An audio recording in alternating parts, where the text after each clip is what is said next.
नमस्कार, मैं रवीश कुमार। हम लोग छुट्टी पर हैं। 2 जनवरी तक हमारा नया वीडियो नहीं आएगा। 3 जनवरी से शायद आने लगे। आप चाहें तो हमारे पुराने वीडियो भी देख सकते हैं। जैसे आप फ़ोन की गैलरी में जाकर पुरानी तस्वीरें तो देखते ही हैं, तो कभी कभी पुराना वीडियो भी देख लीजिए। जिस देश के प्रधानमंत्री दिन रात काम करते हों और उस काम का कोई रिजल्ट नहीं निकलता हो, 10 साल में उनसे दिल्ली की हवा साफ नहीं हुई, तो उस देश के नागरिक को छुट्टी जरूर लेनी चाहिए। इतना काम करने के बाद जब रिजल्ट ना निकले और 10,000 देकर वोट लेना पड़े, तो इसका मतलब है कि छुट्टी लेने का टाइम आ गया है। साल के अंत के लिए हमने कुछ वीडियो बनाए हैं, उसे आप देखिएगा। ravishkumar.official अपने YouTube चैनल पर समय समय पर हम अपलोड करते रहेंगे। इस वीडियो में मैं कथावाचक बनने का ट्रिक बताऊंगा और न्यूज कथा की बात करूंगा। जिस तरह से जीवन की आपाधापी में लगे लोगों के पास आध्यात्म का समय नहीं है, उसी तरह से उन्हीं लोगों के पास समाचार का समय नहीं है। आध्यात्म भी एक तरह का समाचार है और समाचार से भी आध्यात्म की प्राप्ति हो सकती है। अब दूसरा सवाल आपके सामने, अगर मैं आपके शहर न्यूज कथा सुनाने आऊं तो क्या प्रशासन सहयोग करेगा? क्योंकि बड़ा सा शामियाना लगाना होगा। शामियाने के बाहर लीक करने वाली पानी की टंकी तो होनी चाहिए और टंकी के आसपास कीचड़ की व्यवस्था। कुछ पुलिस के जवान होने चाहिए। अगर पुलिस राजकीय सम्मान देना चाहे तो ऐतराज नहीं। पुलिस अब कथावाचकों को राजकीय सम्मान देने लगी है और मिलने के लिए कथा के दौरान कम से कम 2 विधायक, 4 मंत्री आ जाएं, चलेगा। जिलाधिकारी आ सकते हैं, लेकिन स्थानीय अखबारों में उनके आने वाली फोटो छप जाए, वो ज्यादा बेहतर रहेगा। 2-4 किलोमीटर तक लोगों के कान फाड़ देने वाला 2-3 हजार लाउड स्पीकर होना चाहिए। इसके बिना कथावाचक आध्यात्म का डोज नहीं दे सकता, तो समाचार वाचक न्यूज कथा कैसे सुनाएगा?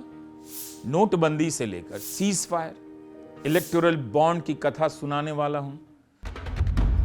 इलेक्टोरल बॉन्ड्स स्कीम EBS और कुछ नहीं है, सिर्फ एक्सटॉर्शनिस्ट बीजेपी स्कीम EBS, सिर्फ वही है। ये है एक नया वर्जन, एक नया जुमला उस पुराने जुमले के ऊपर। खाऊंगा भी, चुराऊंगा भी और वसूली के लिए सताऊंगा भी। चुनाव आयोग की कथा सुनाना चाहता हूं। लोगों को ज्ञानेश बनाना चाहता हूं। कैसे पत्रकारिता को खत्म कर दिया गया, इसकी कथा भी जोड़ दूंगा। आपको लगता है कोई ऐसा करने देगा? मध्य प्रदेश से गायब होती लड़कियों को न्यूज कथा में शामिल करूं तो क्या कोई विरोध करेगा? FIR होगी। हजारों खबरें हैं जिन्हें लेकर न्यूज कथा तैयार की जा सकती है। जो मंत्री मुझसे मिलने आए, उनके ही विभाग से जुड़ी 20 खबरों को वहीं सुनाने लग जाऊं तो क्या मंत्री जी 20 मिनट बैठ पाएंगे? तो ये सब आइडिया दिमाग में आ रहा था, तो हमने सोचा वीडियो बनाते हैं और आपसे बात करते हैं। पता है न्यूज कथा संभव नहीं है, लेकिन कथावाचक बनना आसान है। आप जरूर बनिए। मैं इस वीडियो में कुछ ट्रिक बताने जा रहा हूं। अब 28 साल के चैतन्य पाटिल का किस्सा सुनिए।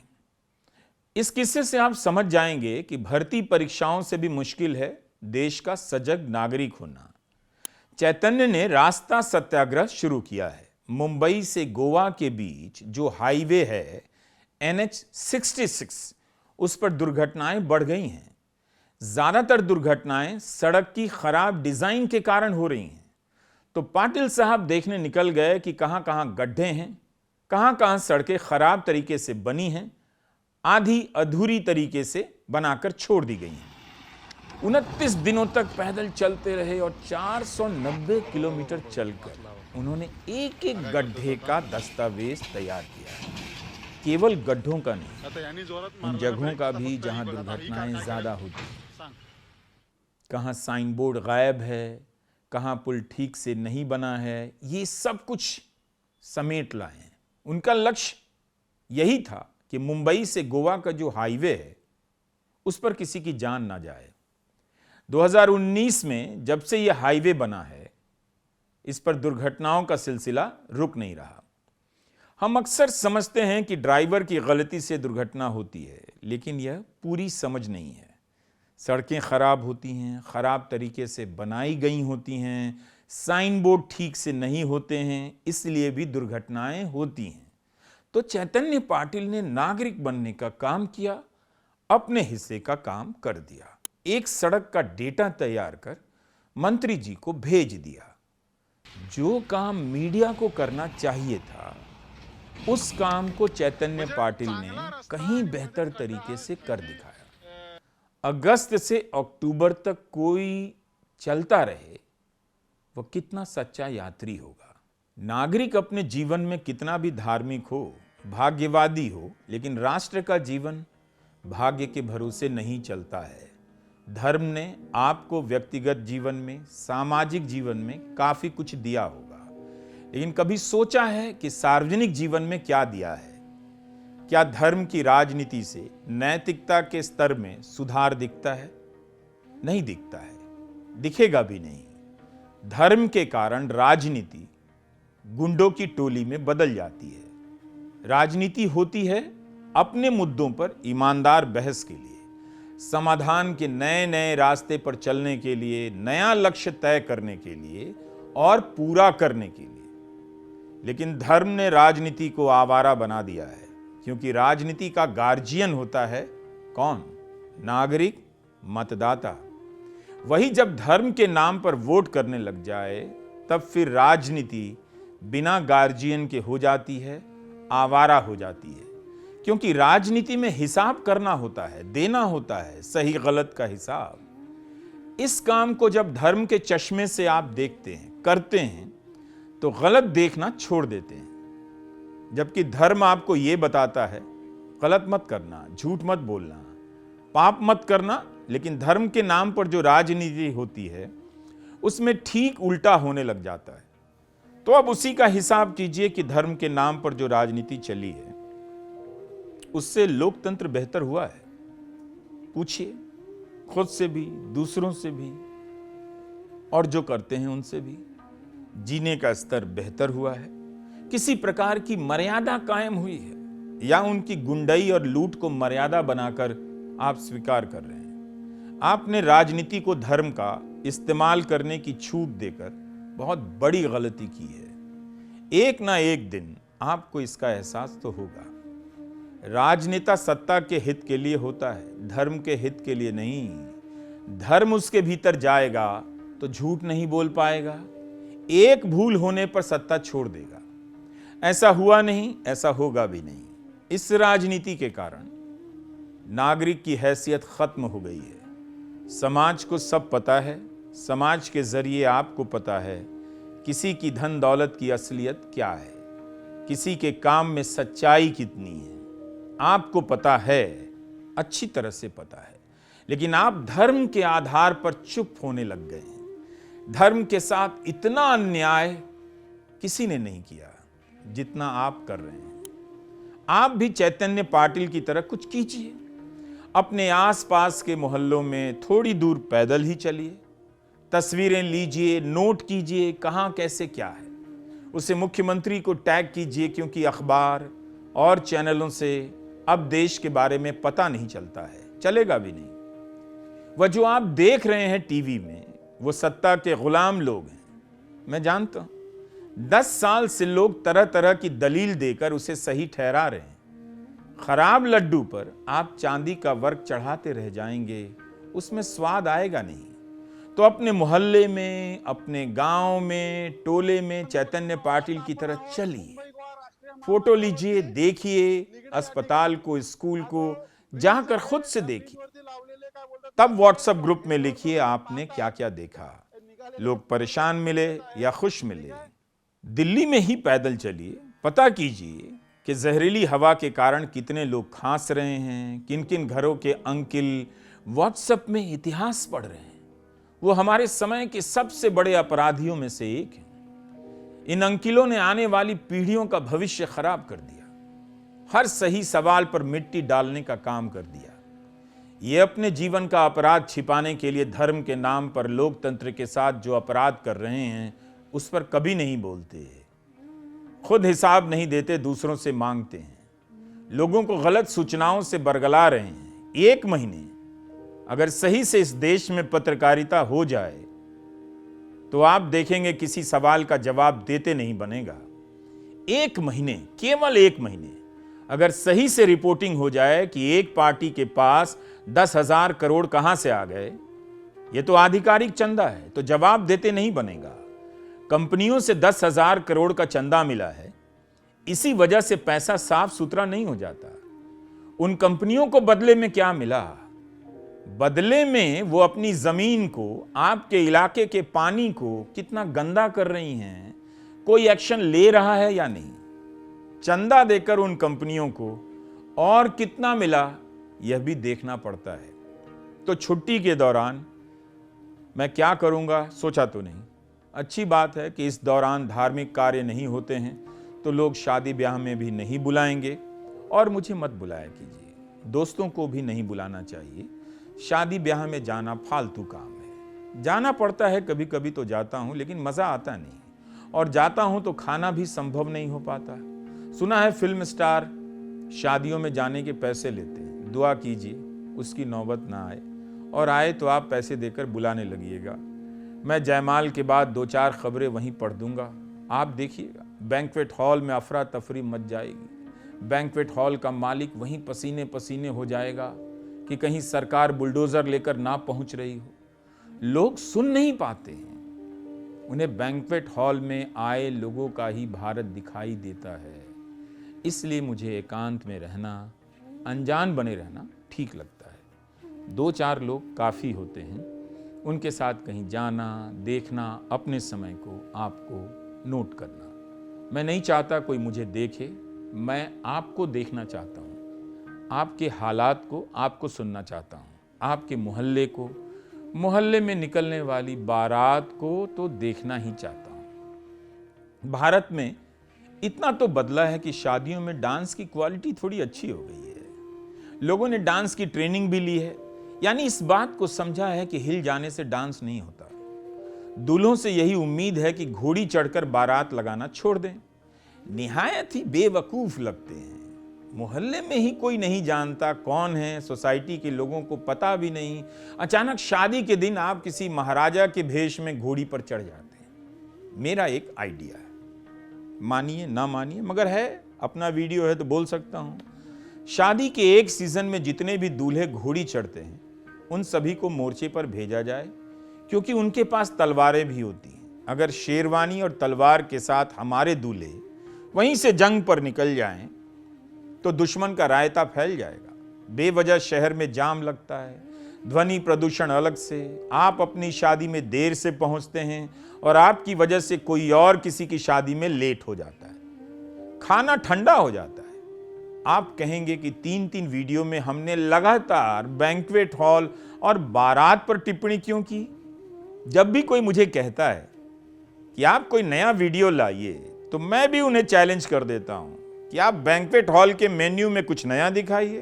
तिकोने और गोल प्लेट में सीख से पीले रंग की पनीर के पिचके हुए क्यूब खाते खाते मैं तो बोर हो गया। फ्रेंच फ्राई के खिलाफ तो आंदोलन चलाने की सोच रहा हूं। आलू की भुजिया रखिए भाई, नए नए आलू, छोटे छोटे गोल आलू की भुजिया शानदार लगती है। उस पर मेथी और धनिया जरा जरा।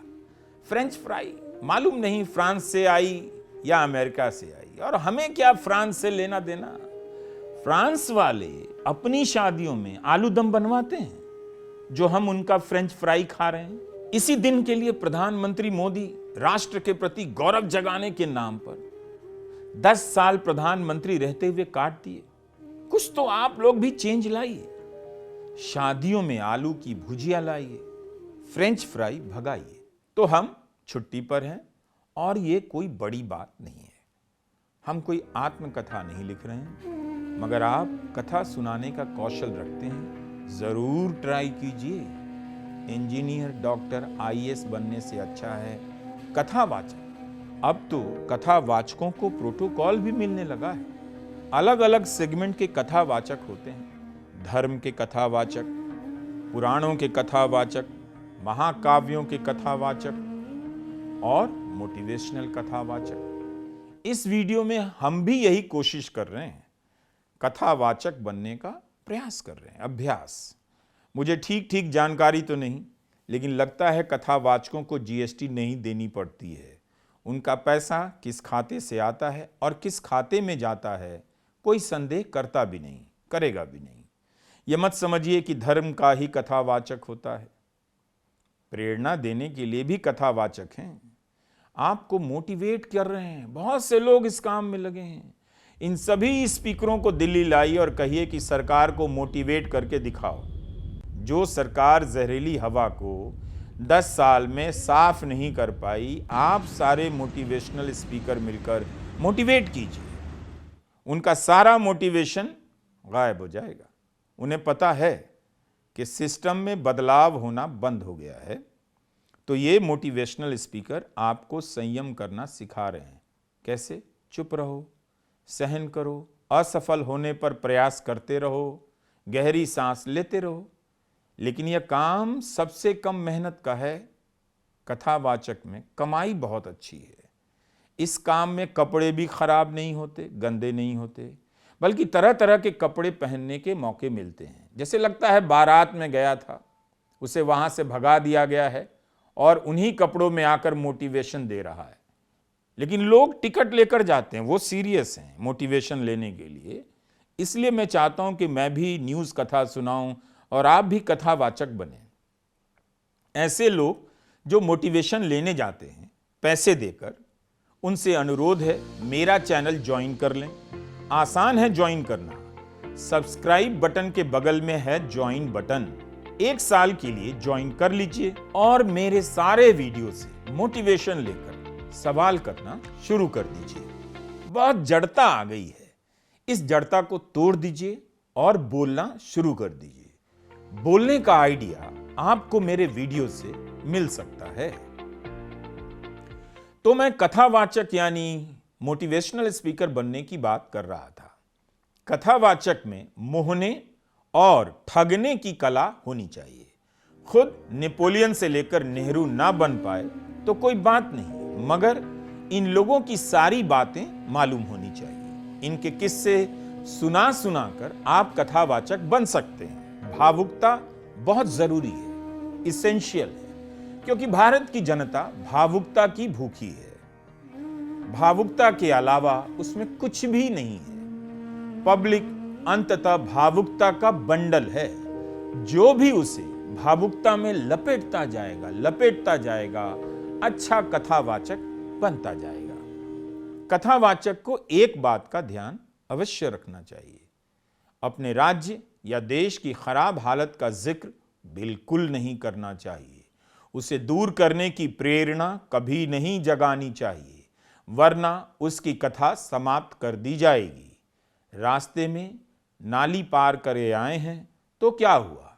नाला भी तो अपने ही देश का हिस्सा है, उस पर कभी कुछ ना बोलें। बस कथा की फीस मिली है, उसी के अनुसार सोए हुए लोगों में गर्व का भाव जगाते रहिए। इसीलिए छोड़िए लोक को और सुधारिए परलोक को। एक अच्छा कथावाचक वह होता है जो सारी समस्याओं के लिए जिम्मेदार उन्हीं लोगों को ठहराता है जो टिकट सुनकर कथा सुनने आते हैं या कथावाचक के आयोजनों में भर भर कर चंदा देते हैं।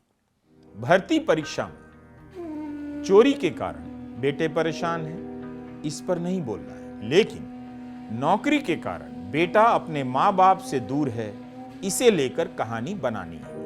वहां बैठे बुजुर्गों को रुला देना है कि जिस बच्चे को पाला, खिलाया, हंसाया, वही अब साथ नहीं, तो क्या बचा संसार में। आपकी कथा में जो सुनने आए वो किस सोच के लोग हैं पता करना हो तो सिर्फ बहुओं की बुराई कर दीजिए। अगर ताली ज्यादा बज गई तो समझिए जो आए हैं वही आए हैं।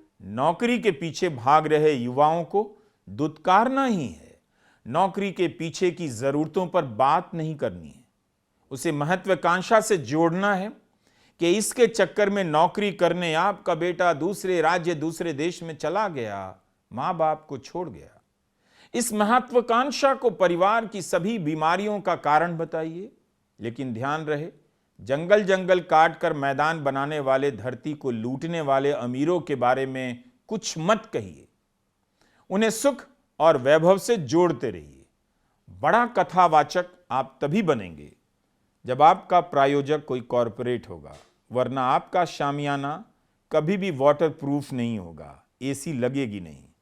तो कुल मिलाकर यही कहना चाहता हूं कि एक कथावाचक को समाज के फ्रॉड को समझने के लिए खुद भी फ्रॉड होना जरूरी है। एक अच्छा कथावाचक वही होता है जो अपने श्रोताओं में गर्व के बहाने अपराध बोध भर देता है और कहता है, अरे ओ साधारण मनुष्य, तुम्हारे भीतर तो सब कुछ है, तुम पाने के लिए कहां जा रहे हो? भाई कथावाचक, तुम्हारे भीतर भी तो वही कुछ है, तो कथावाचक बनकर क्यों ठगने आ रहे हो? लेकिन आपको याद रखना है, आप एक कथावाचक हैं। अपने इमोशन को कंट्रोल में रखना है। सामने बैठे मूर्खों को देखकर कभी हंसना नहीं है।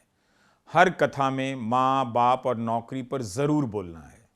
इससे उन माँ बाप की आंखें सबसे पहले भर आएंगी जो अपने माँ बाप का हाल कभी नहीं लेते थे, भाइयों से लड़ते रहे, घर से लेकर नौकरी में बेईमानी की। ऐसे लोगों के पास जो भी धन है उसे निकालने के लिए आपको कथावाचक बनना ही पड़ेगा। इसी से कथावाचक की रक्षा होगी।